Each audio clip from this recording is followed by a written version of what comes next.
Bonsoir à tous, on débute ce journal du Mercato par une bonne nouvelle pour les supporters du Paris Saint-Germain, même s'ils ne semblaient pas particulièrement inquiets. Mais Neymar a annoncé dans une interview exclusive au quotidien PSG Le Mag qu'il restait une saison de plus dans la capitale, avec un objectif en tête, retourner en finale de la Ligue des Champions, et cette fois-ci, la gagner. À l'étranger, notre premier focus du jour nous emmène à Manchester United, les Red Devils qui sont sur le point de réussir l'un des très beaux coups de ce mercato d'été 2020. En effet, ils sont tout proches de faire signer le milieu offensif de l'Ajax, Donny van de Beek.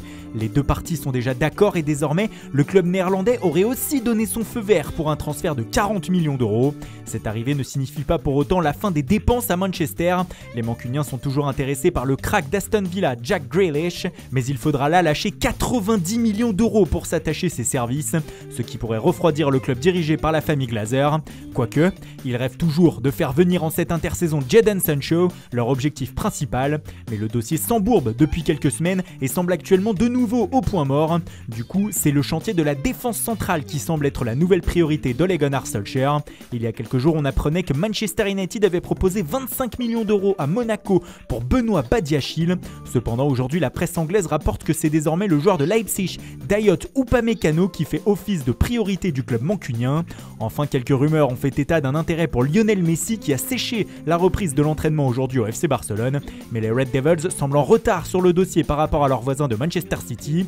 Pour ce qui est des départs, un nouveau feuilleton Paul Pogba est à exclure. Le Français va rester à 100% chez les Red Devils la saison prochaine. Les principaux partants seront Diogo Dalot ainsi que les deux prêtés cette saison, Chris Smalling qui veut retourner à la Roma et Marcos Rojo qui aimerait revenir en Argentine. Enfin, Sergio Romero fait l'objet d'un intérêt d'Everton. Ce qui nous permet d'enchaîner avec notre deuxième focus du jour sur les Toffees. Ces derniers veulent Romero afin de venir concurrencer leur numéro 1, Jordan Pickford, mais c'est loin d'être le nom le plus ronflant qui est associé au club de Liverpool actuellement. En effet, sous l'effet de leur célèbre entraîneur Carlo Ancelotti, deux joueurs au nom clinquant sont sur le point de rejoindre les Toffees. Le premier, c'est James Rodriguez, qui devrait être prêté une saison par le Real Madrid. Il passera sa visite médicale cette semaine. Il sera accompagné par le milieu de terrain du Napoli, Alan. Le président du club italien Aurelio De Laurentiis l'a confirmé à une radio locale. Le transfert devrait être de 25 millions d'euros. Cette arrivée pose alors la question du recrutement de Abdoulaye Doucouré, qui était le favori pour débarquer à Everton au milieu de terrain, mais Watford ne s'est jamais entendu avec son homologue anglais jusqu'ici. Enfin, Carlo Ancelotti pourrait encore attirer de grands noms avant la mi-octobre. Dernièrement, Sergio Reguilón, Martin Braithwaite et Samuel Umtiti ont été associés aux Toffees, des noms au stade de la rumeur pour le moment. D'autres Barcelonais vont faire leur valise, c'est notamment le cas d'Ivan Rakitic. Le milieu de terrain croate est tout proche du Séville FC selon les médias espagnols. Il serait même en train de passer sa visite médicale avec le club andalou. Le vainqueur de la Ligue Europa serait d'accord avec le Barça sur une indemnité de transfert de 10 millions d'euros. Un petit mot aussi sur l'actualité de l'Inter. Les Lombards ne seraient pas contre un départ de Christian Eriksen seulement quelques mois après son arrivée en Italie. Si une offre de 50 millions d'euros pour le Danois arrivait, elle ne serait pas refusée. Mais qui mettra une telle somme? Dans le sens des arrivées, les Interistes seraient tout proches d'enregistrer l'arrivée de Alexander Kolarov, le latéral de 34 ans de la Roma. Il ne resterait que quelques détails à régler. Et puis c'est officiel, l'Atalanta a annoncé hier soir un accord de principe avec le Lokomotiv Moscou pour le transfert de son milieu de terrain Alexei Miranchuk. Le transfert est estimé à 14,5 millions d'euros.